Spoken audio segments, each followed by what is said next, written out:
Simplifying fractions is probably one of the most important fraction lessons that we will have, also known as reducing or putting things in simplest form.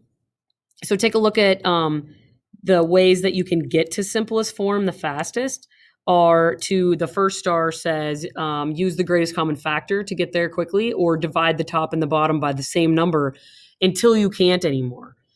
So let's take a look at this first example, 12/18. Now, one way to do it is to find the greatest common factor. This way takes a little bit longer though. So here I listed all of the factors of 12, 1 times 12 and 2 times 6 and 3 times 4. And then I did the same thing for 18 and I found all the ones that they have in common, and whatever one is the biggest, that's the one you divide by. So I did that right here. I did 12 divided by 6 is 2, 18 divided by 6 is 3. That is going to be your fastest method, especially if you can do this stuff in your head. What is the biggest number that can go into both? So let's practice that here with 3/9. Instead of writing down all the factors of 3, 1 and 3 and 9, 1 and 9 and 3, and doing that, what is the biggest thing that can go into them both? And a little tip would be, can the smaller number go into that one? If it is, then that is your greatest common factor. So 3 divided by 3 is 1, and 9 divided by 3 is 3. And that is simplest form, okay? When the numerator and the denominator have no common factors besides 1. So it's also an equivalent fraction like we talked about yesterday, but 3/9 is equivalent to 1/3, and this is its simplest form. Let's take a look at another example. So 21/49.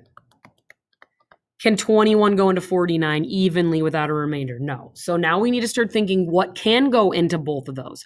Well, without listing all the factors, I know 7 does. So I'm going to divide the top and the bottom both by 7. 21 divided by 7 is 3. 49 divided by 7 is 7.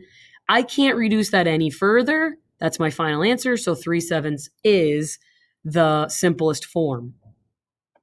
The next example says 9/21. Well, again, let's try the trick. Can 9 go into 21 evenly without a remainder? No. So what else can go into 9 that can also go into 21? Just use your head. 3 can go into 9. 3 can also go into 21. So there we go. And if you don't pick one that's big enough, you can always reduce again. So 9 divided by 3 is 3. 21 divided by 3 is 7. Done. That's the simplest form. 12/30 is your next example. Well, 12 can't go into 30 evenly without a remainder, so I'm going to think of something that can go into them both, all right? Well, they both end in an even number, so 2 would work. 3 can go into both. 4 isn't going to work. 6 works. I think that's probably going to get us our fastest, right? So 12 divided by 6 is 2. 30 divided by 6 is 5. There we go. All right. But let's say that you go to do this and you don't think of the greatest common factor right off the top of your head. So let's go back to example 5 again. And let's say that, all right, I don't know. I can't think of anything. So I use 2.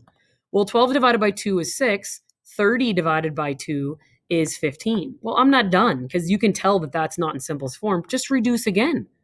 What else can go into both of those? 3. 6 divided by 3 is 2. And 15 divided by 3 is 5. So there we go. That's another way to get to it. Not as fast, but another way. Go ahead and try example number 6 on your own.